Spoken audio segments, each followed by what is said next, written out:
The wind howled through the mountain valley, sharp and cold against Anna's face. She tightened her scarf and smiled at her husband David, who held her hand as they walked along the narrow trail. Her other hand gently rested on her growing belly. She was 6 months pregnant, and despite the little arguments lately, she still believed this trip was a sign that their marriage was healing. David had told her it was a romantic getaway, a chance to remember how they once loved each other. Anna wanted to believe him. She wanted to believe that the man she had married, the man she had trusted with her whole heart, was still there behind his distant eyes. The sun dipped low, painting the cliffside in hues of red and gold. Anna paused to admire the view. "It's beautiful, isn't it?" she said softly. David smiled, but it wasn't the smile she remembered. His hand lingered on her shoulder, firm, almost too firm. "Yes," he said coldly. "Beautiful and perfect." Something in his tone sent a shiver down her spine. She turned to look at him, her lips parting to ask if something was wrong. But before she could speak, his hand pressed against her back, hard. Anna gasped as the ground vanished beneath her feet. Her scream echoed through the canyon as her body plunged downward, the wind ripping the sound from her throat. Her arms flailed desperately, clawing at the cliffside. For a heart-stopping moment, she felt her fingers close around a jagged branch jutting out from the rock. It tore at her skin, but she held on with every ounce of strength left in her trembling body. Her heart pounded, each beat a thunder in her ears. She looked up in horror. David stood above her, staring down with cold, calculating eyes. No panic, no fear, no attempt to save her, only satisfaction. "David," she cried, tears streaking her cheeks. "Help me, please, I'm carrying your child." But David didn't move. Instead, he leaned forward, his lips twisting into a cruel smirk. "That's exactly why, Anna. With you gone, everything is mine. The money, the house, the freedom. You and that baby, you're just in the way." Her chest tightened. She couldn't breathe. The man she loved, the father of her unborn child, wanted her dead. Her fingers slipped a little on the branch, dirt crumbling beneath her nails. The weight of her body dragged her down. Pain shot through her arms, but she refused to let go. Her baby's life depended on her strength. Above her, David turned and walked away, his footsteps fading. He didn't even look back. Alone, bleeding, dangling above certain death, Anna's vision blurred. Her strength was fading fast. She whispered through trembling lips, "Please, someone, save us." And then from somewhere up the trail came the sound of voices. Distant at first, but growing closer. The crunch of footsteps, the echo of laughter, the rustle of coats against the wind. Anna's heart leapt with a fragile spark of hope. But would they reach her in time, or would her grip give way to the abyss below? Before that terrible day on the mountain, Anna had lived with the comforting illusion that her life was complete. She had a husband, a home, and now a child on the way. To everyone on the outside, she looked like the picture of a woman who had it all. Friends envied her, neighbors admired her, and her parents constantly told her how lucky she was to have David. Anna herself believed it too, at least at first. She had fallen in love with David when she was only 22. He was charming, ambitious, and always knew the right words to make her feel safe. He promised her forever, and on their wedding day, she thought she was walking into a fairy tale. For a few years, it even felt like one. But slowly, shadows crept into their marriage. David worked longer hours, came home smelling of perfume that wasn't hers, and brushed off her questions with cold excuses. When Anna confronted him, he would sigh, accuse her of being paranoid, and then embrace her just enough to make her doubt her own suspicions. She convinced herself it was just stress, just a phase, just something they would overcome together. And then came the baby. The moment Anna saw the positive test, tears of joy filled her eyes. She imagined tiny hands gripping her fingers, a sweet baby laugh filling their house, and David holding their child proudly. She ran to him with the news, expecting his face to light up with happiness. Instead, his smile was stiff, his eyes distant. "That's great," he muttered, hugging her with arms that felt colder than they ever had. But Anna, desperate for love, desperate for stability, ignored the chill. She convinced herself that fatherhood would bring him back, that once the baby arrived, they would be a real family again. She decorated the nursery, bought baby clothes, and showed David every little purchase. He nodded, distracted, never really looking at her. But she didn't let herself see the truth. To the world, they were the perfect couple awaiting their first child. Anna clung to that image like it was a lifeline. At family gatherings, David played the part, holding her hand and smiling for pictures. Anna's parents were proud, and she didn't want to break their hearts by telling them how distant he had become. So she smiled too, hiding her unease behind laughter and polite words. At night, when David rolled away from her in bed, she laid awake staring at the ceiling, whispering to the baby growing inside her. "It will get better. Daddy loves us. He's just busy. When you arrive, everything will change." But deep down, a quiet voice in her heart warned her that something was wrong. She silenced it, hoping love was enough to save what was breaking. And then, one evening, as she washed the dishes, she found a receipt tucked into David's coat pocket, an expensive necklace, charged just days before, but never given to her. Her hands trembled as water dripped from her fingers. She knew then that the illusion she'd been clinging to was slipping away, but she had no idea how far David's betrayal was about to go. After finding the receipt for the necklace, Anna tried to ignore the sting in her chest. Maybe, she told herself, it was a gift he hadn't had the chance to give her yet. Maybe it was meant for their anniversary. She wanted to believe that so badly, but the seed of doubt had been planted, and it grew with every passing day. David's behavior became harder to dismiss. He was constantly glued to his phone, smiling faintly at messages he quickly hid whenever she walked into the room. Sometimes he left late at night, muttering about urgent meetings, but he returned smelling faintly of perfume and alcohol. When Anna asked where he had been, his voice grew sharp, his eyes full of annoyance. "Stop questioning me, Anna," he snapped one evening. "You're pregnant, you're emotional, you're imagining things." The words stung, but what hurt more was the coldness in his tone. The man who used to whisper love into her ear now made her feel like a burden. Still, she swallowed her tears and said nothing. She told herself it was temporary, that stress made him act this way, that everything would be fine once the baby arrived. But late at night, alone in their bedroom, Anna couldn't silence her fears. She stared at the empty side of the bed where David should have been and placed her hand on her belly. "It's okay," she whispered to her unborn child. "We'll be okay. Mommy's here. Mommy won't leave you." The signs became undeniable one afternoon when she decided to surprise David at his office with lunch. She walked in, carrying a homemade meal, her heart full of fragile hope. But David wasn't there. His assistant gave her a strained smile, hesitated, then muttered, "He left early today, with a client." Anna forced a smile, but her heart sank. As she turned to leave, she noticed something on the assistant's desk, a bouquet of roses with a card. She couldn't resist glancing at it. Her breath caught. The card read, "To my love, can't wait to see you tonight." It wasn't signed with her name. Her fingers shook as she placed the card back. She didn't want to believe it, but the truth screamed louder with every clue she uncovered. David wasn't just distant. He wasn't just stressed. He was betraying her. That night, David came home late again, the scent of unfamiliar perfume clinging to him like a cruel reminder. Anna sat at the kitchen table, the untouched dinner growing cold. She wanted to confront him, to scream, to demand answers. But when he walked in, looking annoyed and tired, the words caught in her throat. She was too afraid of the truth, too afraid of hearing him admit what she already knew.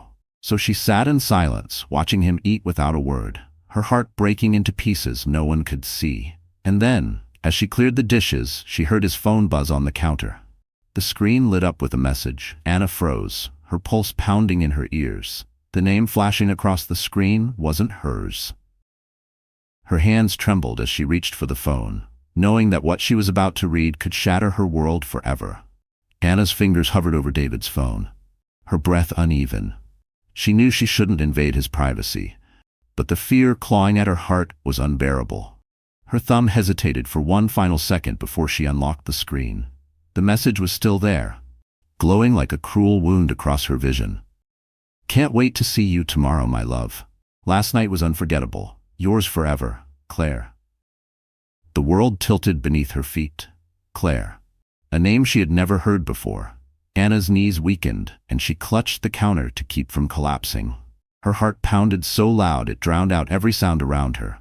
She read the message again and again, hoping she had misunderstood, but there was no mistake. David wasn't just distant, he was with someone else. She set the phone down just as David walked back into the kitchen. "What are you doing?" he asked sharply, his eyes narrowing. Anna's lips trembled, but she forced herself to stay calm. "Who's Claire?" she whispered. His face hardened instantly. For a moment she thought she saw fear flash in his eyes, but it was quickly replaced by anger. He snatched the phone from the counter. "Don't go through my messages," he barked. "That's none of your business." "None of my business." Anna's voice cracked. "I'm your wife, David. I'm carrying your child. How can you—" "Stop," he cut her off, his tone sharp like a knife. "You're overreacting. You always do this. You're paranoid, jealous, and pathetic. Claire is just a colleague, nothing more." But the lie sat heavy in the air, stinking of betrayal. Anna's eyes filled with tears. "Then why does she call you her love? Why would she say last night was unforgettable?" David froze for a fraction of a second before forcing a dismissive laugh. "She's dramatic. You know how some women are. You're blowing this out of proportion." But Anna knew. Deep in her heart, she knew. His excuses, his coldness, the perfume, the late nights, it all added up. The man she thought she loved had been living a double life, and she had been too blind to see it. Her voice shook as she whispered, "How long, David? How long have you been lying to me?" David's jaw clenched, his silence louder than any confession. He grabbed his coat and muttered, "I don't have time for this," before storming out the door, leaving Anna standing alone in the kitchen, clutching her belly as silent sobs racked her body. She sank into a chair, the phone still glowing in her memory. Every dream she had built, every promise she had believed, shattered in that moment. She looked down at her stomach, whispering to her unborn child, "I'm so sorry. I thought your father loved us. I thought he'd protect us." The house was silent, but Anna felt suffocated by the weight of truth. She wasn't paranoid, she wasn't imagining things. David had betrayed her in the cruelest way possible. And as the night stretched into dawn, Anna realized something terrifying. David's betrayal was deeper than she imagined, and soon it would threaten not just her marriage, but her very life. Days after the confrontation, the house grew colder than ever. David hardly spoke to Anna, and when he did, his words were sharp, dismissive, laced with annoyance. Anna carried the weight of betrayal in silence, her heart breaking a little more each time she saw his face turn away from hers. But then, unexpectedly, David changed. One morning, as Anna sat quietly at the breakfast table, he walked in with a smile that almost looked genuine. He kissed her cheek, something he hadn't done in months, and set down a small envelope in front of her. "What's this?" she asked cautiously. "A trip," he said smoothly. "Just the two of us. I've been distant, and I know it. I want to make it right. Let's go away together, spend time, remember what we had before." Anna's eyes widened. A trip? The idea filled her with hope, fragile but powerful. She wanted to believe him so badly. Maybe this was the turning point. Maybe David finally realized the importance of their marriage and their child. She touched her belly, whispering silently to her baby, "Maybe Daddy is coming back to us." David continued, his voice warm and convincing. "There's a mountain lodge, quiet and beautiful. You'll love it. Fresh air will be good for you and the baby. Think of it as a second honeymoon." Tears welled in Anna's eyes. She wanted to forgive him. She wanted her family to be whole. With trembling hands she nodded, "Yes, let's go." That night she packed her things carefully, folding her favorite maternity dresses, imagining peaceful walks and quiet nights by the fireplace. For the first time in weeks, she allowed herself to smile. She even called her mother, telling her how David was planning a surprise trip. Her mother sighed in relief, happy to hear things were improving. But behind David's charming smile was a mind consumed by darkness. This wasn't about reconciliation. This wasn't about love. In secret, he had already promised Claire that everything would be taken care of soon. With Anna gone, he would inherit her assets, claim her shares, and finally live freely with his mistress. On the day of departure, David played the perfect husband. He carried her bags, opened the car door, even held her hand as they drove up the winding roads into the mountains. Anna's heart, though bruised, began to flutter with cautious hope. She leaned her head against the window, whispering to herself, "Maybe this is the fresh start we need." David glanced at her, his expression unreadable. To Anna, it looked like love. To David, it was calculation. Every mile brought them closer, not to a romantic escape, but to the cliffside where he had already decided her fate. As the car climbed higher, the roads narrowed, the trees grew thicker, and the air colder. Anna smiled, unaware of the danger sitting right beside her. She turned to David, her voice soft and full of fragile faith. "Thank you for doing this. I knew you still loved me." David squeezed her hand, his lips curving into a smile.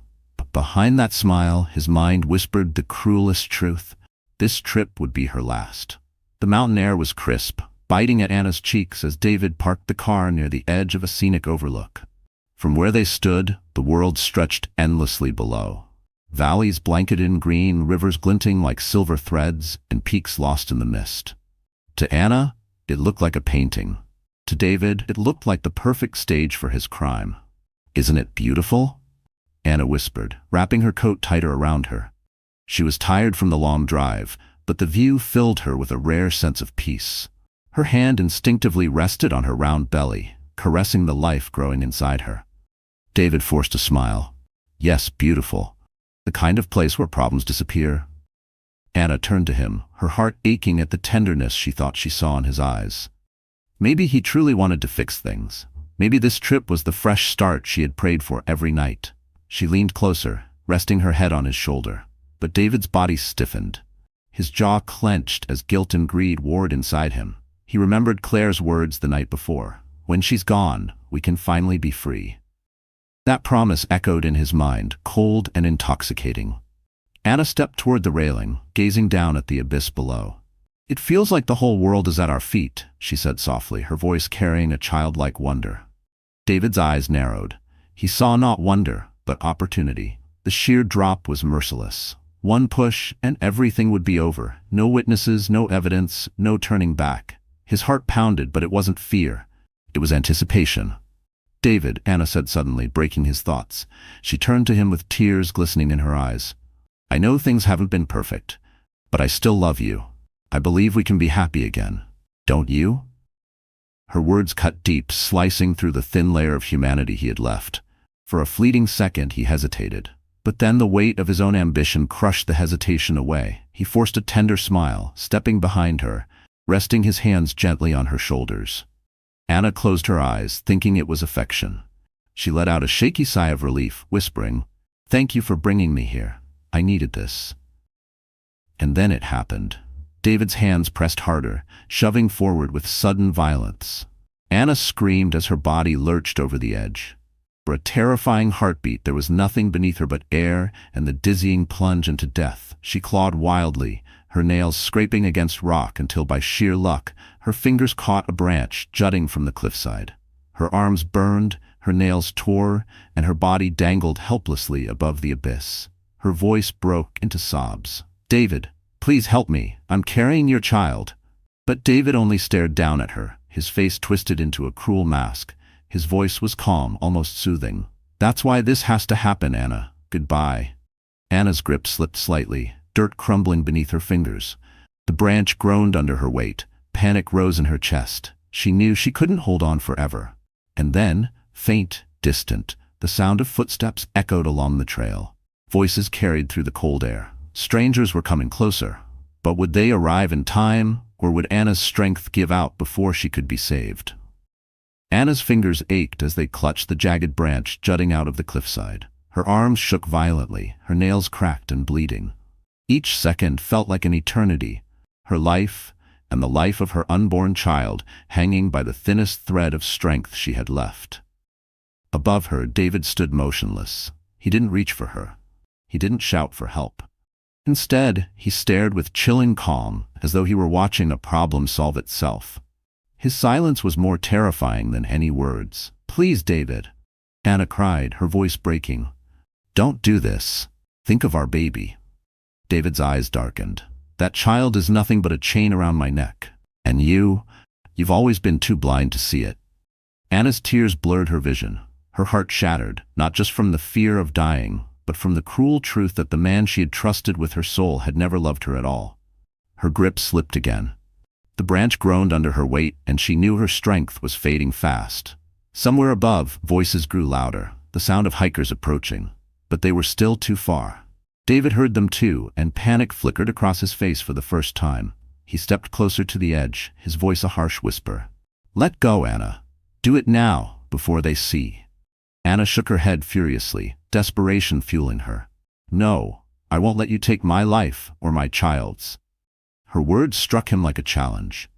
With a cold glare, David crouched low, his hand reaching toward her. For a moment, hope surged. Maybe, just maybe, he was going to pull her up, but then his palm pressed against her fingers, prying them one by one from the branch. Anna screamed as the last of her strength gave way. The world spun, wind roared in her ears, and her body plunged into the abyss.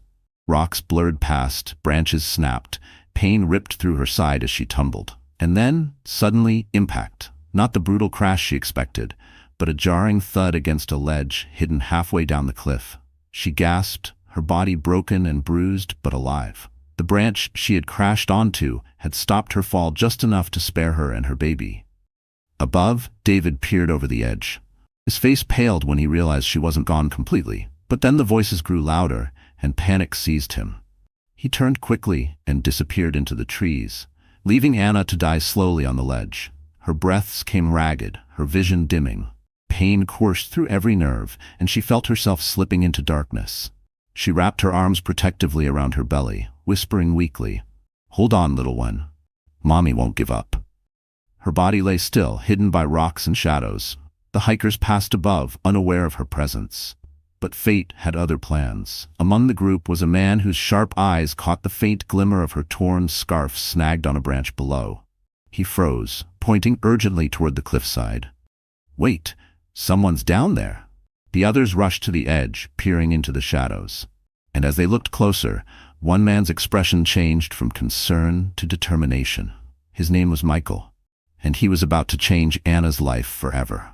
But could he reach her before her injuries and exhaustion claimed both her and her child? Michael's sharp eyes locked onto the fragile figure clinging to the narrow ledge far below. For a moment, he thought his mind was playing tricks on him. But then he saw her move, weakly raising a trembling hand. His chest tightened. She was alive, but barely. "Call emergency rescue," one of the hikers shouted, fumbling for a phone. Michael didn't hesitate. He was a man used to making fast, life-changing decisions. A billionaire by fortune, yes, but his real strength came from his willpower and instinct to act when others froze. He dropped his backpack, tied a rope around his waist, and threw the coil to his companions. "Hold this steady. I'm going down," he commanded, his voice calm but firm. "Michael, it's too dangerous," one of them protested. He shot them a sharp look. "There's no time. If we wait, she'll die."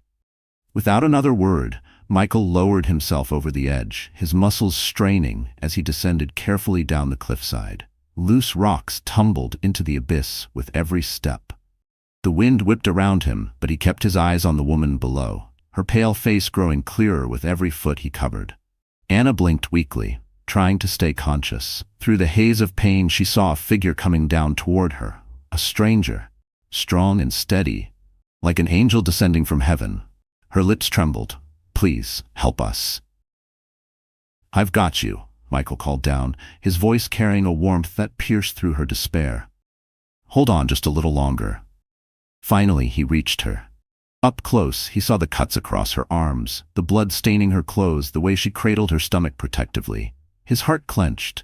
Not just a woman, she was carrying a child. "I'm going to tie this rope around you," he said gently, moving with careful precision. "Don't be afraid. I won't let you fall." Anna's eyes filled with tears. Her voice was barely a whisper. He tried to kill me, my husband." Michael's jaw tightened. Rage flickered in his eyes, but he pushed it down. This wasn't the moment for anger. This was about survival.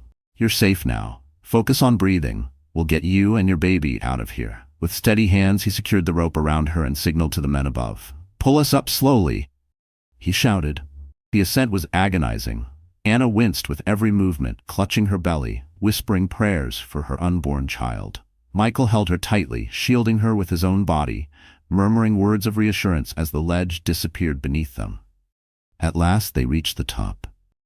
The hikers pulled them onto solid ground. Anna collapsed against Michael's chest, sobbing uncontrollably, her body shaking with both pain and relief. "You're safe now. Michael whispered, brushing hair from her face. He could feel how fragile she was, yet within her tears was a strength that stirred something deep inside him. Sirens echoed in the distance as the rescue team arrived. Michael stayed by her side, refusing to let go even as paramedics rushed forward. Anna's hand clutched his sleeve, her voice desperate. "Don't leave me, please." Michael leaned closer, his voice steady and sincere. "I won't. From this moment on, you're not alone anymore." The first thing Anna noticed when she opened her eyes was the softness of the bed beneath her. The sheets were smooth, cool against her skin, far different from the sterile scent of a hospital or the hard earth of the cliffside. She blinked, struggling to focus. Sunlight poured through tall windows draped with elegant curtains. The room around her was enormous, decorated with marble floors, golden frames, and chandeliers that sparkled like stars. Confusion gripped her. Where was she? A gentle voice broke the silence. "You're awake." Anna turned her head slowly. Sitting beside her was the man who had saved her, the same man who had climbed down into the abyss to pull her to safety. He wore a tailored suit now, his posture calm, his eyes warm but sharp. "You're safe," he reassured her. "My name is Michael." Her lips trembled. Where am I?" "In my home," he answered softly. "You were too injured to return anywhere else. The hospital stabilized you, but I brought you here to recover. You needed peace, not questions." Anna's hands instinctively moved to her stomach. Relief washed over her as she felt the faint movement inside. Her baby was still alive. Tears welled in her eyes, falling before she could stop them. Michael noticed and leaned closer. "Your child is safe, I promise you." His words carried such certainty that Anna believed him, even though he was still a stranger. As the hours passed, Anna was cared for with a tenderness she had never known from David. Nurses checked her wounds, servants brought her warm meals, and Michael himself visited often, making sure she was comfortable. He didn't pry, didn't demand explanations, only offered quiet presence. But Anna's heart was heavy. She replayed the horror again and again. David's hands shoving her, his eyes cold, as she begged for mercy, his voice dripping with hatred. The man she once trusted more than anyone had left her to die. At night, Anna lay awake, staring at the high ceiling of Michael's guest room. She wondered what her parents would think if they knew. She wondered what lies David was telling the world right now. A chilling thought struck her. What if he was telling everyone she was gone? Her chest tightened. She imagined him holding Claire, laughing, celebrating his newfound freedom while she fought to survive. The next morning, Michael entered the room with a tray of food. He studied her pale face. "You didn't sleep." Anna shook her head weakly. "I keep thinking about him. My husband, he wanted me dead." Michael's jaw tensed. He set the tray down carefully. "Then he doesn't deserve to be called your husband." Anna looked at him, startled by the firmness in his tone. For a moment, she saw something in his eyes, an intensity that was more than compassion. But before she could speak, a maid hurried in, holding a newspaper with trembling hands. "Sir, you should see this." Michael unfolded the paper. His expression darkened instantly. He turned the page toward Anna. There, in bold headlines, were the words that made her blood run cold. Tragedy. Businessman David's wife dead in mountain accident. Anna's hands trembled as she reached for the newspaper. Michael held out to her. The bold black letters seemed to mock her existence. "Wife of young businessman dies in mountain accident." Beneath the headline was a smiling picture of her, taken on a happier day, standing beside David. To the world, she was already gone. Her throat closed up as she forced her eyes down to the article. Anna Johnson, beloved wife of businessman David Johnson, tragically lost her life in a fall during a mountain trip. Sources close to the family confirm that David is devastated by the loss. Devastated. The word burned like fire. Anna could still see his face, cold and unflinching as she begged him to save her. She could still hear his voice telling her to let go. Yet here, in black and white, he was playing the grieving widower, fooling everyone. Tears blurred her vision. Her hand instinctively clutched her stomach, as though protecting her baby from the cruel lie. She whispered through clenched teeth, "He wants me erased. He wants me forgotten." Michael sat quietly beside her, his gaze sharp but filled with compassion. He didn't try to take the paper from her.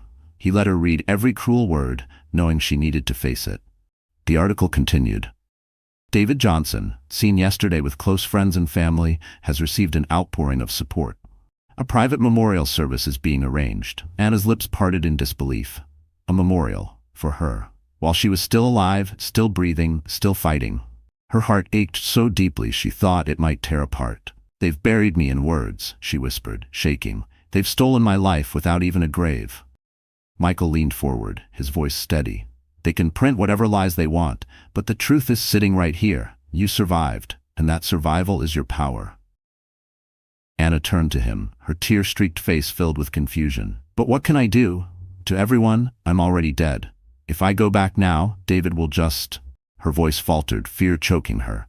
"He'll finish what he started." Michael's eyes hardened. "Not if I protect you." The certainty in his voice shook her. He wasn't speaking as a stranger. He spoke as someone who had already decided she was under his care. For the first time since the fall, Anna felt the faint spark of safety. But safety wasn't enough. The anger that burned inside her demanded justice. Her husband hadn't just betrayed her. He had tried to kill her, and now he was parading around as a grieving saint, probably with Claire by his side. Anna closed the newspaper with trembling hands. "He thinks I'm gone. He thinks he's won, but he has no idea." Michael leaned closer. "Then don't give him the satisfaction. Rest, heal, and when the time comes, you'll show the world who Anna Johnson really is." Anna's eyes glistened with fresh tears, but this time there was fire behind them. She nodded slowly, pressing a hand to her belly. Still, the question haunted her. How long could she hide in Michael's mansion before David discovered she was alive? The weight of the newspaper article lingered in Anna's mind like a nightmare she couldn't escape. Every time she closed her eyes, she saw the headline announcing her death. The smiling photograph of herself beside David, and the cruel lie that he was a grieving husband. It was unbearable. She tried to hold herself together for the sake of her unborn child, but her body was weaker than her will. Days of stress, the trauma of the fall, and the heavy burden of betrayal gnawed at her strength. One afternoon, as she attempted to walk across the grand hall of Michael's mansion, her vision blurred. Her knees buckled. The world tilted, and before she could cry out, she collapsed to the marble floor. "Anna!" Michael's voice thundered as he rushed to her side. He caught her before her head hit the ground, lifting her into his arms with surprising gentleness for a man of his stature. Panic surged through him, but his face remained steady. He carried her swiftly to her room, shouting for the doctor on staff. Within minutes, a physician arrived, checking her pulse, her breathing, her child. Michael stood at the foot of the bed, fists clenched, his eyes never leaving Anna's face. "She's exhausted," the doctor finally said. "Both physically and emotionally. Her body is under extreme stress, but the baby's heartbeat is strong. What she needs now is complete rest. No fear, no anxiety." Michael's jaw tightened. He dismissed the doctor with a nod, but inside he was raging. How could anyone drive a woman to this breaking point, especially her own husband? When they were alone again, Michael sat beside the bed, studying Anna's pale face. She stirred faintly, her lips moving in a whisper. "Don't let him take my baby." Michael leaned close, his hand gently covering hers. "No one will touch you or your child. I swear it." For the first time in his life, the billionaire who had fought wars in boardrooms and conquered empires of steel and glass felt powerless. This wasn't about money or influence. It was about protecting a fragile soul who had already lost everything. And he realized, with startling clarity, that he didn't just want to protect her. He wanted to give her back the life that had been stolen. As night fell, Michael remained by her side. He refused to leave, even as servants urged him to rest. He sat in silence, watching over her like a sentinel. Every time she winced in her sleep, his chest tightened. Every time she whispered her unborn child's name in dreams, his resolve hardened. By dawn, exhaustion lined his face, but his eyes burned with determination. He had made a silent promise in the quiet hours of the night. A promise not just to keep Anna alive, but to make sure justice was done. When Anna awoke and saw him still there, she whispered, "Why are you doing this for me?" Michael met her gaze steadily. His answer was simple, but filled with unshakable conviction. "Because no one who has been betrayed like you should ever have to stand alone again." The following days passed in a blur of rest and recovery. Anna's body slowly regained its strength, but her heart still carried the scars of betrayal. Every night, she woke from nightmares, visions of David's cold eyes, of the moment his hands pushed her toward death. And every night, Michael was there, sitting by her side, steady as a rock.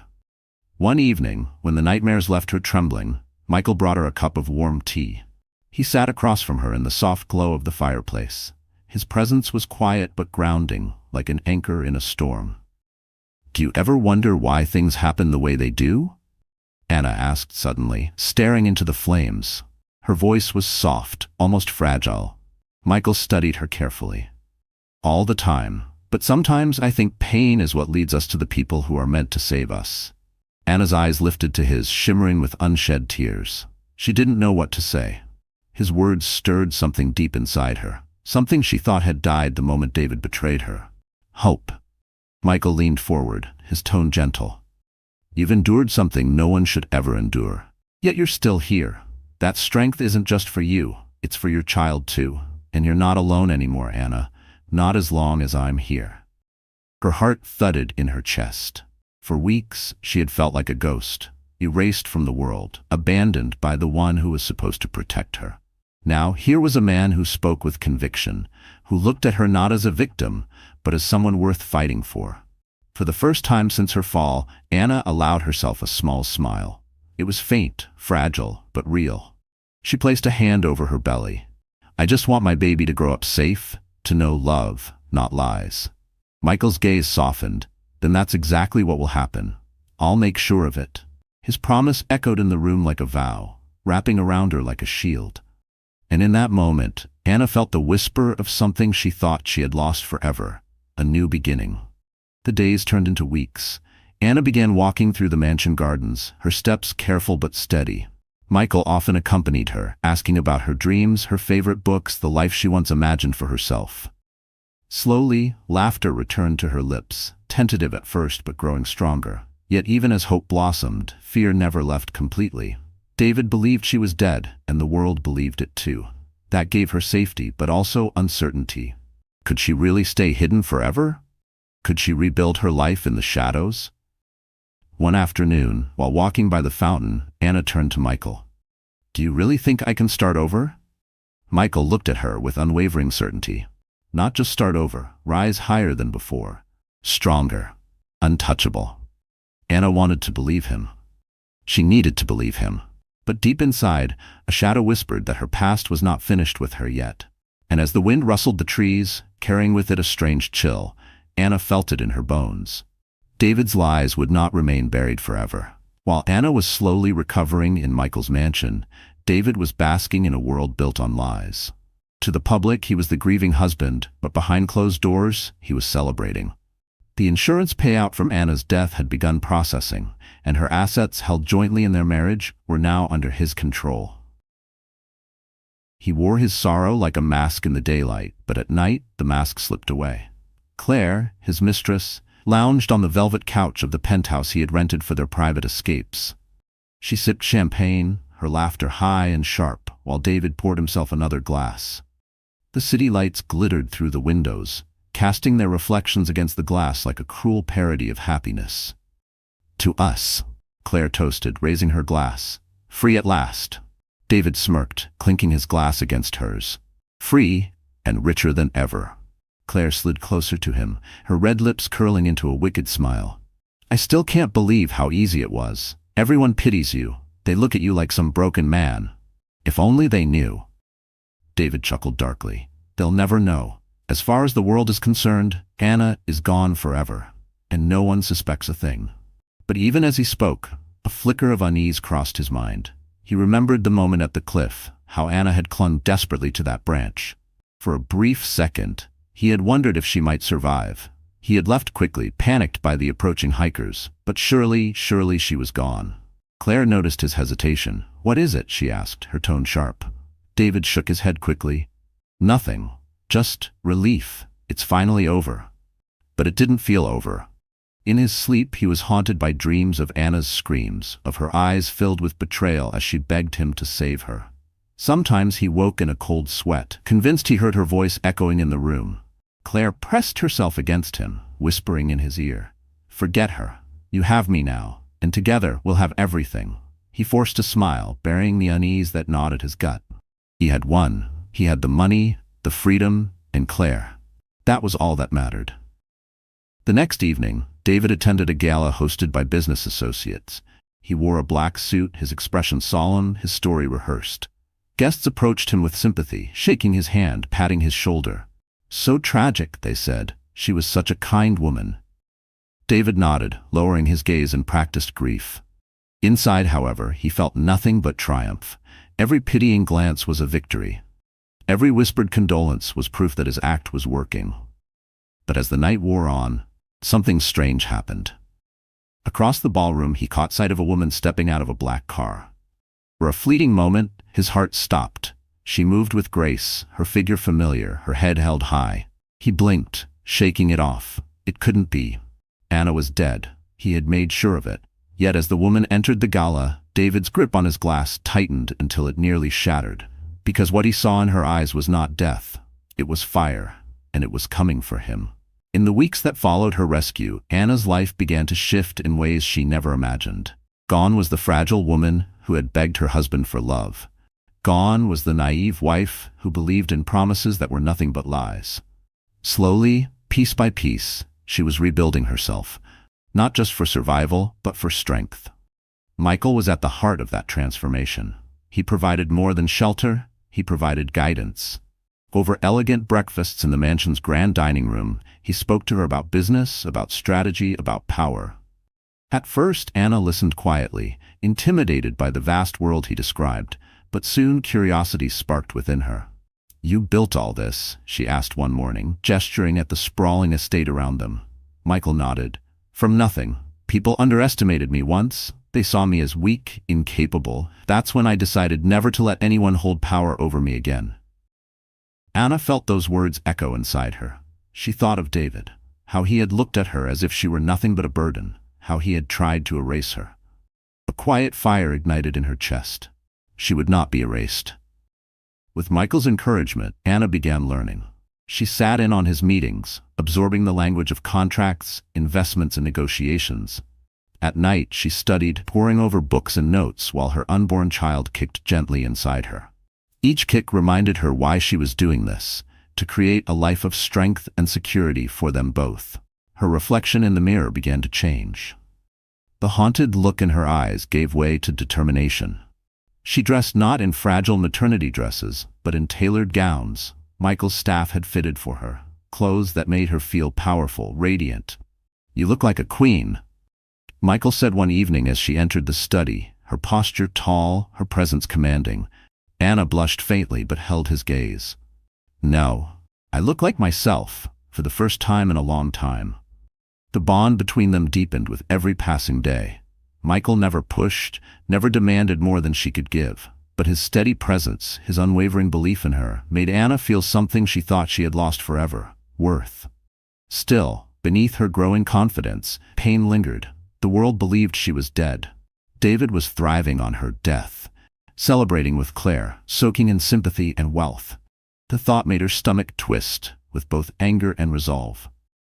"I won't hide forever," Anna said one night as she stood by the window, gazing at the city skyline. "He thinks he's won. He thinks I'm gone. But I will come back, and when I do, he'll see the woman he tried to destroy standing stronger than ever." Michael stepped beside her, his eyes glinting with approval. "Then when that moment comes, I'll be at your side." Anna placed a hand on her belly, her voice steady and calm. "He took everything from me, but he won't take our future. This time, I'll write the ending." And as she spoke those words, her transformation was complete. But she had no idea that David was already beginning to suspect the truth, that his dead wife might still be alive.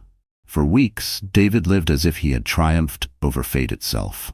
Money flowed into his accounts, sympathy flowed from his peers, and Claire was always at his side, purring sweet nothings as they enjoyed their stolen paradise. But the human mind, even when drenched in wealth and pleasure, is never free from shadows. The first shadow came during a board meeting. One of his associates mentioned a new investor making waves in the city. "Remarkably sharp woman," the man said. "Elegant, commanding presence. She reminds me of Anna, your late wife." David's glass slipped in his hand, spilling wine across the table. He forced a laugh to cover his unease, but the comment gnawed at him long after the meeting ended. The second shadow came when he saw a blurred photo in a business magazine. It wasn't clear, just the silhouette of a woman stepping out of a car beside a tall man. But something in the curve of her posture, the tilt of her chin, it was too familiar. "No," David muttered to himself, slamming the magazine shut. "It's impossible. She's gone. I made sure of it." Yet the unease grew. At night, he woke drenched in sweat, haunted by dreams of Anna clinging to that branch, her eyes blazing with betrayal. In his dreams, she never let go. She climbed back up, standing tall, whispering words that made his blood run cold. "I will return." Claire noticed his restlessness. One evening, as they sat in the penthouse, she curled against him with narrowed eyes. "What's wrong with you lately?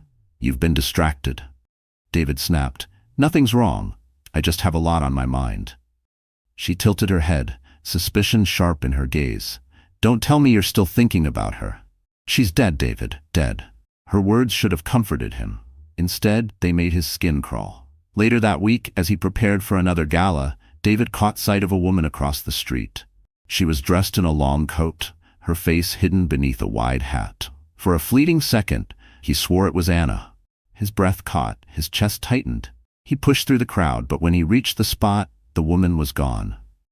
"Am I losing my mind?" he whispered, gripping the railing until his knuckles turned white. But the doubts refused to leave. And when whispers of a mysterious new businesswoman reached his ears again, this time describing her as graceful, commanding, and fiercely intelligent, David felt a cold dread settle into his bones. Could it be possible? Could Anna have survived the fall? He tried to convince himself it was madness, that the dead did not rise. But the unease spread like poison. Every stranger's face in a crowd, every flicker of a shadow made his heart race with paranoia. And then one evening, while scanning the news online, he froze. His screen showed an image from a high-profile charity event, a woman in a sleek black dress standing beside Michael, the powerful billionaire. Her face was turned slightly away, but her profile, her posture, was unmistakable. David's breath caught. His heart slammed against his ribs. If she was alive, then his perfect victory was about to crumble. The night of the charity gala shimmered with opulence. Crystal chandeliers bathed the grand ballroom in golden light, while the city's most powerful men and women gathered in gowns and tuxedos, sipping champagne and exchanging whispers of influence. It was a night meant for elegance, but beneath the glittering surface, tension simmered like a hidden storm. Anna stood at the entrance, her hand resting gently on her rounded belly, her other arm looped through Michael's. She was radiant in a sleek navy gown, her hair styled in soft waves, her eyes glowing not with fragility but with determination. This was her rebirth. No longer the woman David had tried to erase. She stood as a force, unbroken and stronger than ever. Michael glanced at her, his voice low. "Are you ready for this?" Anna inhaled slowly, her heart pounding. "I've been ready since the day he tried to kill me." Together, they stepped into the ballroom. Heads turned instantly. Conversations faltered. Guests murmured in surprise at the sight of Michael, the reclusive billionaire, arriving with a mysterious woman on his arm. Cameras flashed as curiosity rippled through the crowd. Across the room, David nearly dropped his glass of champagne. His breath caught in his throat as his eyes locked on the woman who was supposed to be dead. Anna, alive, standing tall, more beautiful, more powerful than ever. His face drained of color, but he quickly masked it with a strained smile. Claire, standing beside him, noticed his sudden stiffness. "What is it?" she asked, following his gaze. The moment her eyes fell on Anna, her lips parted in shock. "No," Claire hissed. "It can't be her. She—" "Shut up," David snapped, his jaw tightening. He forced himself to keep his composure as he straightened his tie. If anyone else noticed his panic, questions would follow. Anna, meanwhile, felt David's eyes burning into her. The sight of him standing so casually, sipping champagne as though he hadn't pushed her toward death, made her stomach churn. But instead of shrinking back, she lifted her chin higher, her steps deliberate as she crossed the floor with Michael at her side. Whispers filled the room. "Who is she? Isn't that—" Some guests exchanged uncertain glances, recalling the tragic story of Anna Johnson's death. Finally, Anna and David stood face to face. For a heartbeat, the entire ballroom seemed to fall silent. "David," Anna said, her voice calm but firm, cutting through the air like a blade. His lips curved into a tight smile. You're alive." The false charm in his tone didn't fool her. She could see the fear flickering in his eyes. Michael stepped forward slightly, his presence radiating authority. "Alive, and stronger than ever. And tonight, the truth will finally be seen." The crowd erupted into murmurs. Reporters leaned forward, cameras flashing wildly. Claire's face paled, her champagne flute slipping from her hand and shattering against the floor. Anna's heart raced, but she stood her ground, her voice steady. "You tried to bury me, David, but I'm here, and I won't be silent anymore." And with that declaration, the stage was set, not just for confrontation, but for David's carefully built empire of lies to crumble before the entire world. The ballroom buzzed with murmurs, every eye fixed on the shocking confrontation. Anna, alive and radiant, stood before David, whose mask of composure was beginning to crack. The tension was so thick it seemed to silence even the orchestra in the corner. Anna took a deep breath, her voice clear and steady. "You told the world I was dead, David. You let them mourn me while you drank champagne with your mistress. But the truth is simple. You tried to kill me." Gasps rippled through the crowd. Guests turned their heads, whispering furiously. Reporters scrambled to capture every word. David forced a chuckle, raising his hands as though to calm the room. "My wife has clearly suffered trauma. She doesn't know what she's saying. Anna, please, let's not do this here." But Anna's eyes burned with fire. "Don't patronize me, David. I remember everything. The drive to the mountains, your false smile, your hands shoving me over the edge while I begged for mercy." Claire stepped forward, her face pale but defiant. "She's lying. She's trying to ruin you, David." Anna turned to her, her voice sharp as steel. "And you, his partner in betrayal. So how many nights did you laugh with him while he planned my death? How many lies did you help him spread?" The crowd gasped again, eyes snapping toward Claire. She faltered, her confidence crumbling under the weight of so many witnesses. Michael stepped beside Anna, his voice low but commanding. "You want proof? We have it." At his signal, one of his assistants wheeled in a large screen. The ballroom lights dimmed, and suddenly, video footage flickered to life. It was taken from a nearby hiker's phone, the day of the accident. Though blurry, it clearly showed Anna clinging desperately to the branch, while David stood above, motionless, making no effort to save her. A collective gasp shook the room. "No," David stammered, his face paling. It's not what it looks like." Anna's voice cut through him like thunder. "It's exactly what it looks like. You tried to let me die. You wanted me gone so you could claim everything for yourself." Her words landed with devastating weight. Several board members exchanged furious glances. Donors whispered angrily. The man they had pitied as a grieving widower was unraveling before their eyes. One guest shouted, "Monster!" Another added, "How could you?" David's mask shattered completely. His voice rose, desperate and defensive. "You don't understand. She was weak, a burden. I deserved better." The room erupted in outrage. Gasps turned into angry cries. Reporters rushed forward, microphones outstretched, flashes blinding. Claire grabbed David's arm, but he shoved her away in frustration. Anna stepped closer, her eyes never leaving his. "The world knows now you tried to erase me, but here I stand, alive, with the truth, and you can't bury that." David's breathing grew ragged, sweat dripping from his temples. He scanned the crowd, realizing the empire he built on lies was collapsing before him. And then, in a desperate move, he lunged toward Anna, his hand outstretched. But before he could reach her, Michael stepped forward, his presence like a wall of steel. Michael's arm shot out, blocking David's lunge before it could reach Anna. The crowd gasped as David stumbled back, his face contorted with rage and desperation. "Don't you touch her," Michael said firmly, his voice carrying the weight of authority that silenced even the loudest whispers. His presence was unshakable, a wall between Anna and the man who had tried to end her life. David's chest heaved, his tie loosened as sweat beaded along his temples. "This is a setup," he shouted wildly. "She's manipulating all of you. I'm the victim here." But no one believed him. The video had spoken louder than any words could. Guests shook their heads in disgust, some even turning their backs on him. Years of carefully built reputation were crumbling in a single night. Claire, seeing the walls close in, tried to salvage herself. She stepped forward, her voice trembling. David, stop talking. We can fix this. We'll leave. Start over somewhere else. Shut up. David snapped, shoving her aside. His face twisted in fury. This is your fault. You pushed me into this. None of this would have happened if it weren't for you. Claire staggered, her eyes wide with shock. The betrayal cut her deeper than she expected. My fault? She spat, her voice rising. I risked everything for you. I helped you cover your lies. I stood by you when you killed your own wife. Gasps echoed through the room again. Her words, screamed in desperation, sealed both their fates. Reporters scribbled furiously. Cameras flashed like lightning.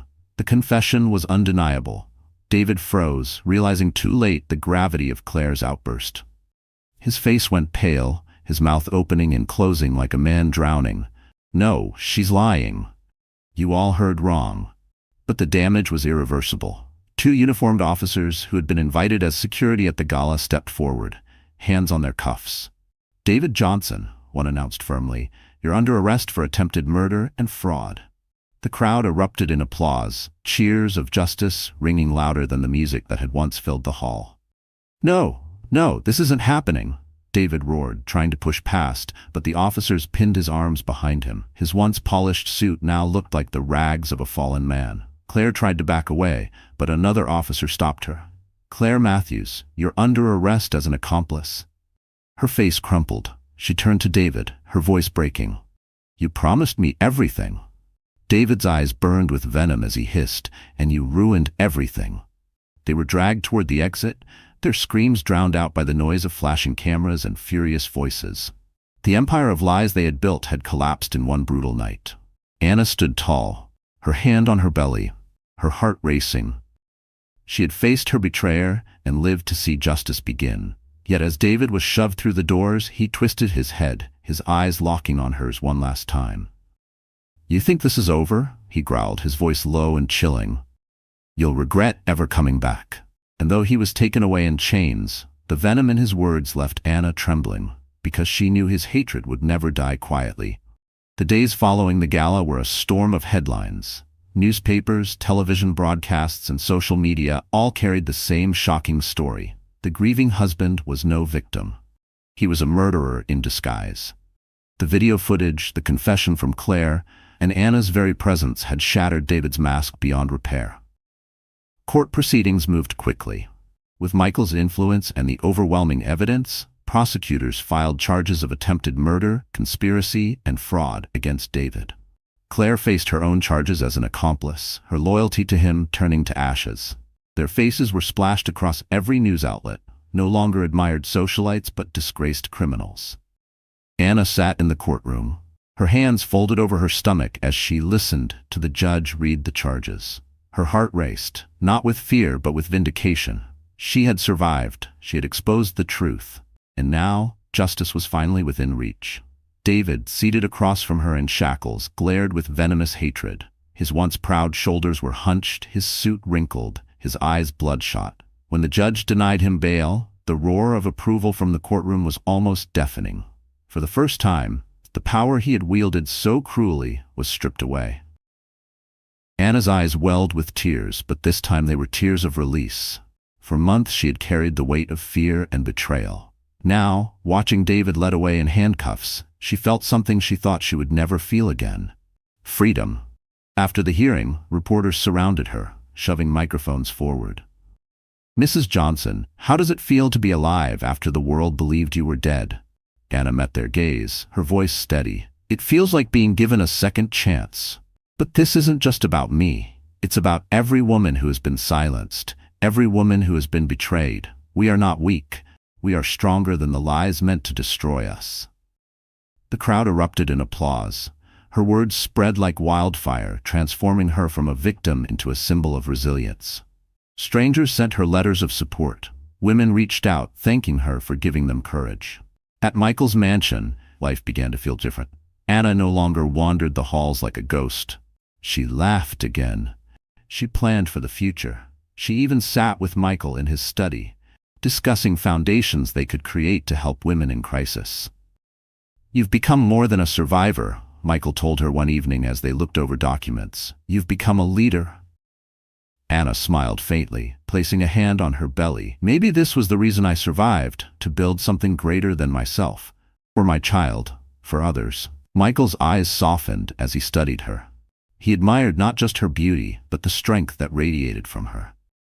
And though he said nothing then, in his heart he knew he was falling in love with her. But even in this rebirth, shadows lingered. One evening, as Anna stood on the balcony watching the sunset, she felt a chill crawl up her spine.